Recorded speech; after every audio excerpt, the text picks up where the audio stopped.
Letters to a Lunar Goddess by Icer. After 1,000 years of banishment to the moon, Luna returns to find that not many ponies remember her. She has spent much of her time since her return hiding from the world, not even taking control of her night sky back from her elder sister. One night she is convinced to slowly take command of her realm by Celestia. Luna once again learns what it means to be a princess and to be loved by her subjects when they send her their thanks and love in the most humble of manners in written form. This is the story of her return to grace and of her subjects' love and affection for both Luna and her night sky. Two figures stood watch on a balcony overseeing the Canterlot Gardens, one taller than the other, her white coat and shining mane glittering in the moonlight. The other is small and childlike in comparison, her dark blue coat contrasting to the other's shimmering white, and her light blue mane kept short and neat in comparison to the first's flowing rainbow-like mane. "Sister, it has been 6 months since you've returned. Do you not think that it is time for you to return to your full duties as the night sky's guardian?" Looking up to nuzzle her sister, Luna replied, I just haven't felt up to it, sister. Much has changed in the past millennium, and I don't recognize anything. Everything feels strange and new, even the night sky. When I reach up to it, it feels completely new. It scares me, sister. I don't know what to do." "Luna, of course it's going to be new," Celestia replied as she leaned back in to nuzzle. "You've been gone for 1,000 years. Of course things are going to be completely different. If I were you, I would just start taking in a little bit at a time. Get used to using your powers again." I don't know, Tia. Should I just jump back in? At the very least, I need to do it for you. You've been doing this for me. You really need a break." "Nonsense, Luna. I've been doing it for 1,000 years. I can do it for a few more years at the very least. I think that you really should try it one step at a time, little sister. It'd be for the best, and you could get used to your powers once again," Celestia said as she leaned down. Luna sighed and replied, "Very well. I'll try it your way, if only because you think it will be the best course for me." Celestia leaned down and gave Luna a hug. "I'm so happy that you chose to do this.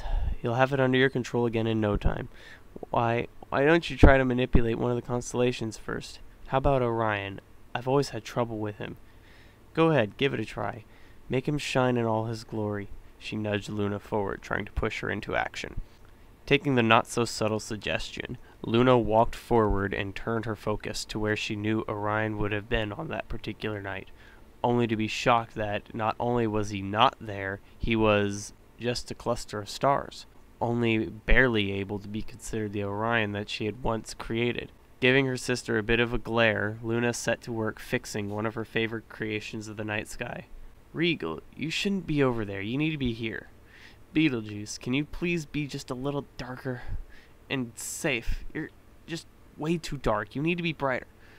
Celestia smiled as she watched her sister once again engrossed in the work that had fulfilled her for eras. Her smile grew even larger as she looked up to see the constellation that she had tried so hard to keep perfect slowly rearrange itself into the brave Pegasus that she and her sister had once known so many thousands of years ago. Luna was able to give each star the attention that it deserved, unlike Celestia, who was only able to force them into the rough idea of what they were to look like. Luna's creations were works of art to be celebrated throughout the land. Celestia's attempts at the night sky were as a child's hoof painting by comparison. "Luna, I think you've finished with Orion by now. Do you not think we should retire for the night?" Celestia said as she walked forward and placed a hoof on Luna to break her out of her concentration. Luna finished talking to one of the stars just as it rearranged to form Orion's famous belt before turning to her sister. I guess, but there's so much more to do. I've only finished Orion. There's still the Ursas, Scorpio, Canis Major and Minor, Lepus. Oh my, the Southern Cross. How can they navigate in seas if it's not correct?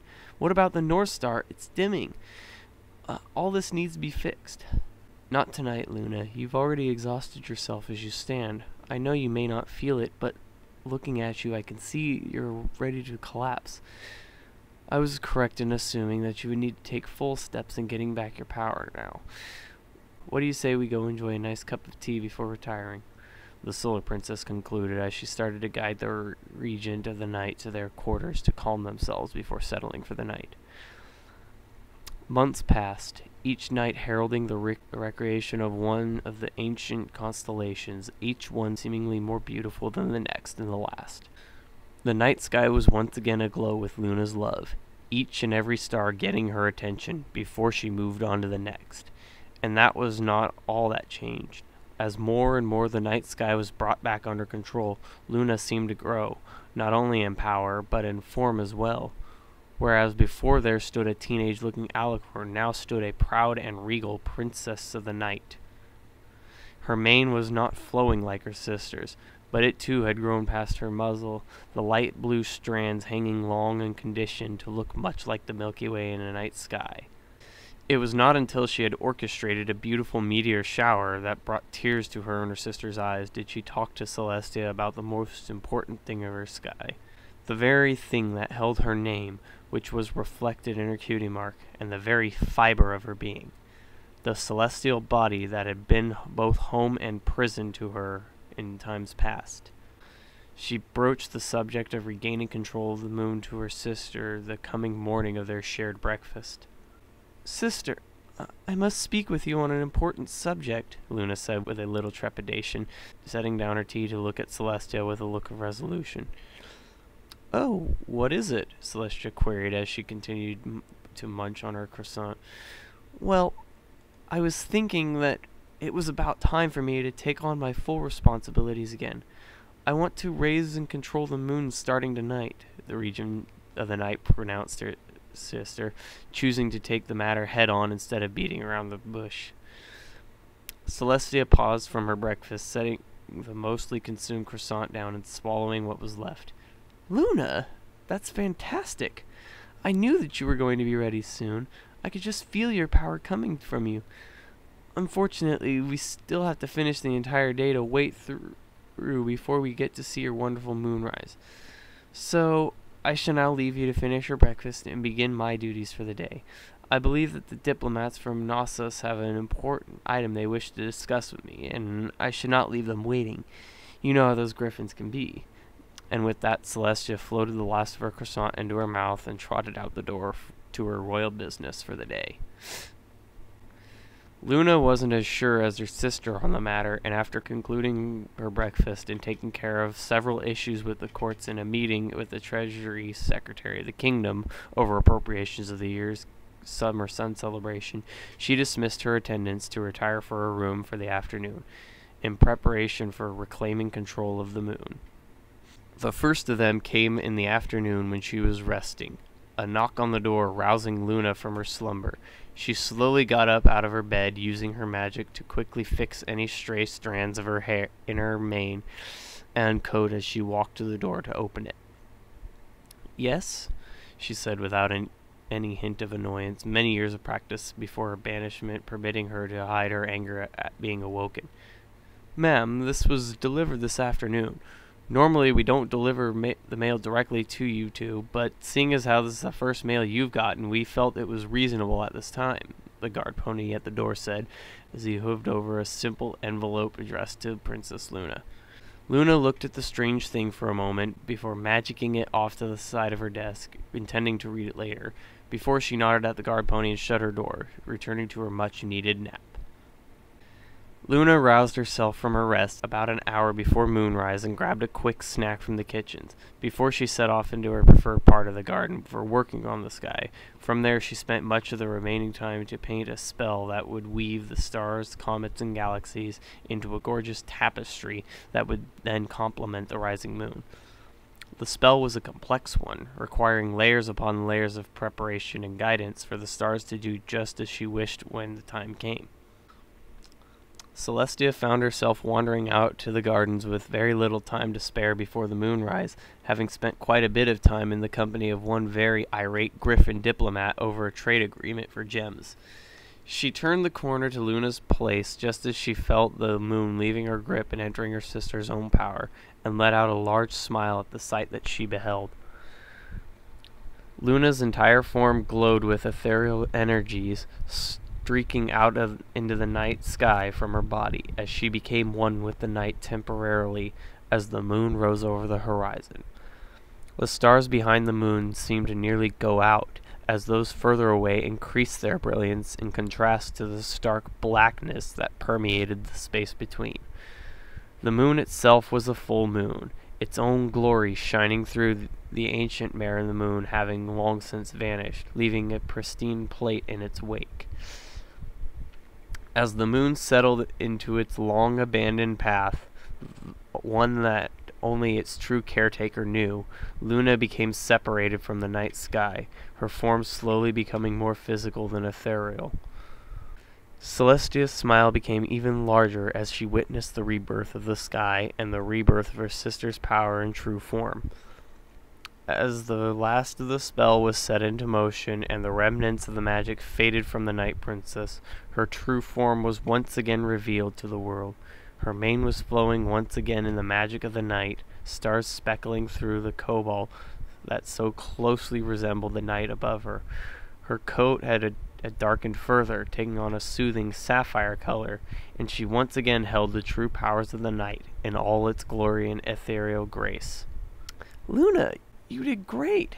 That was the most beautiful moonrise that I'd ever seen. How are you feeling?"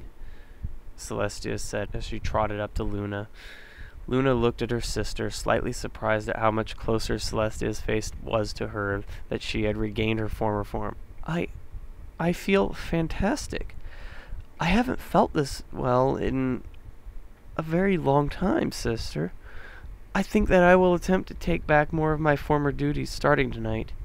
Yes, tonight I will delve back into my tax code and see what disastrous things you've done to it." Celestia blushed a little at this. "I think that you'll find it all to be your satisfaction, though I do not wish for you to work too hard, Luna. Remember, you only recently gained back your powers tonight." Yes, I guess you're correct, Tia, but I feel so great that I'm myself again.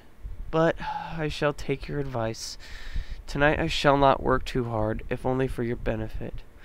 Now, as for you, I think you deserve to go to sleep. It's not your night, it's mine," Luna said with a slight smile as she nudged the elder toward her room with a bit more force than the older sibling was used to. The night passed quickly for the royal sisters, Celestia getting the first true sleep that she had in 1,001 years, and Luna immersing herself in legal and tax codes that her sister had made great changes to over the centuries, while keeping track of the moon's and stars' movements through her night sky.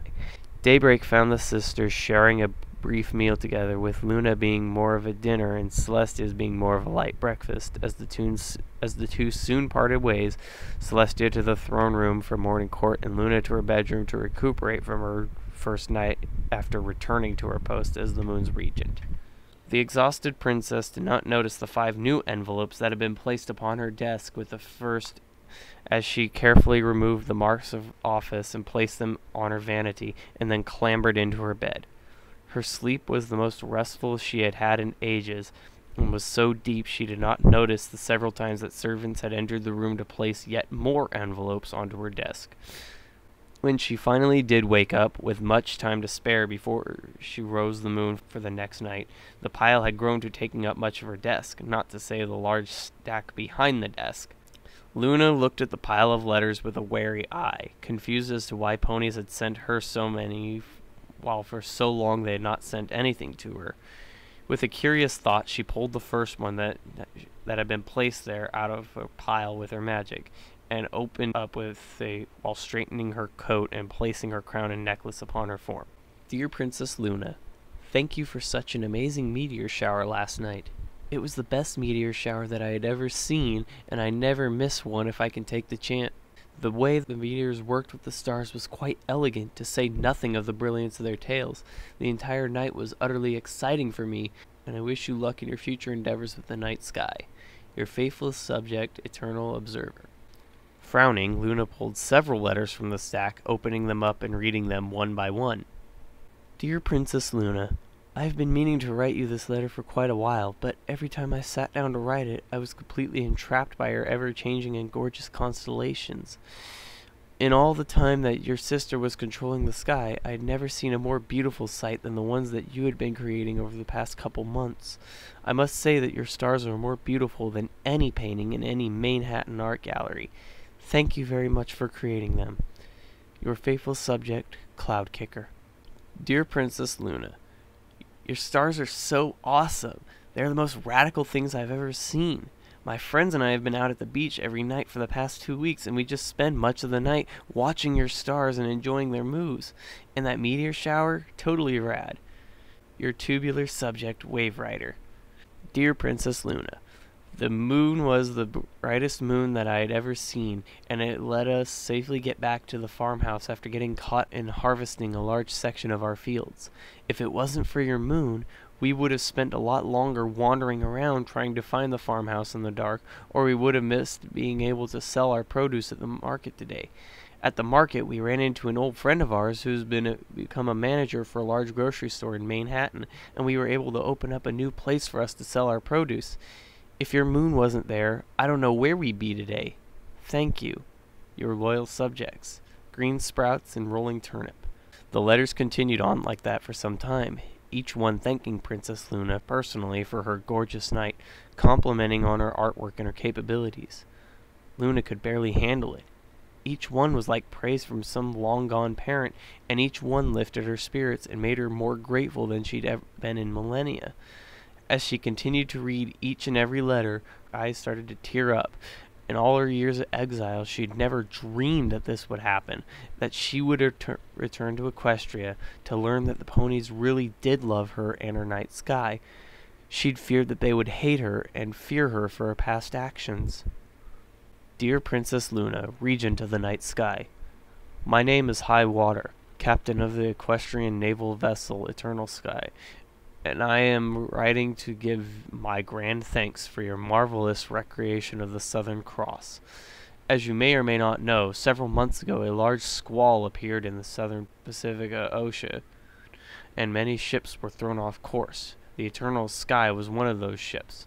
Our rigging was badly damaged, and we were stuck at sea for several days with no idea as to where we were. As the nights passed, we began to notice constellations becoming more and more clear, their shapes and definitions becoming clearer and more defined from the regular stars of the sky. It was from this information that we were able to ascertain our location in the sea, though we were unable to do so entirely and were stuck wandering the sea until you recreated the Southern Cross. Without the cross, we would have been lost for several more weeks, and perhaps we would have even perished without the help of another vessel, and the recreation of your skies permitted us that safety. After the recreation of the cross, we were able to better navigate our ways to the trade routes and find a ship that would help us with our repairs and sail with us as we limped to the nearest port. As luck would have it, that port was our destination, and we were safely able to deliver our goods as was needed. The hulls of our ship were full of medical supplies for the nearby Griffin town that was facing a deadly disease. Your stars saved the lives of my ship and crew, but also the lives of those griffins who would have died without your saving graces. Thank you for your night sky, your most loyal and eternal subject, Captain High Water of the Equestrian Foreign Aid Service. Luna's eyes widened at such a lengthy letter, and she was nearly in tears by the end of the note. If she had not spent so much time ensuring that the stars were back in their places, ponies and griffins would be dead. It was all because of her that they were saved. She sighed as she looked back at the pile of opened and read letters, and then opened the bag one more time, surprised to see a single envelope inside. Lifting the envelope out of the bag, Luna looked at the stationery that it was made out of. It was clearly much nicer than most of the others she had received, and looked like it was custom made. She turned it around using her magic and saw something that surprised her the most. The envelope was sealed with a wax seal that was clearly the shape of the sender's cutie mark, a starburst surrounded by 5 other stars. I do believe I've seen that before. Luna carefully opened the envelope from one side and pulled out the letter, and almost dropped it when she gasped and confirmed her suspicions. Dear Princess Luna, my name is Twilight Sparkle. I'm not sure if you remember me, but I was one of the ponies that helped free you from Nightmare Moon the night you'd returned. All my life I've been a passionate scholar of the night sky, and I've always wondered at the stars and the secrets that they might hold. When I was growing up, I would spend hours at a time looking through my telescope, trying to see every little detail that I could see through such a small telescope. I kept very detailed notes and compared many of them to the diagrams that were in my books, only to be disappointed time and again when they did not match up. As I got older, my love for the night sky did not once wane. I continued my studies of the movements of the stars and the moon alongside the studies that I undertook as Princess Celestia's protege. I would say the night sky became even more important to me as I grew older, as it gave me a bit of an escape from the magical studies, all while still allowing me to do my favorite thing, study. With your release from the moon, I soon realized why stars and constellations were not as they were supposed to be. As according to my texts and studies, it was because Princess Celestia, and not you, was controlling the night skies. She was unfamiliar with their magic, and it was different from her own. It was then that I knew that it was only a matter of time until we started to see the beauty of your night sky once again. And I was not disappointed. Each night over the past 6 months has shown more and more of your beautiful night to the world, and I think that the best example of your grace as an artist was the meteor shower the other night. That is, until you raised the moon last night. It was the most beautiful thing I had ever seen, Princess, and it's not something that I will ever forget.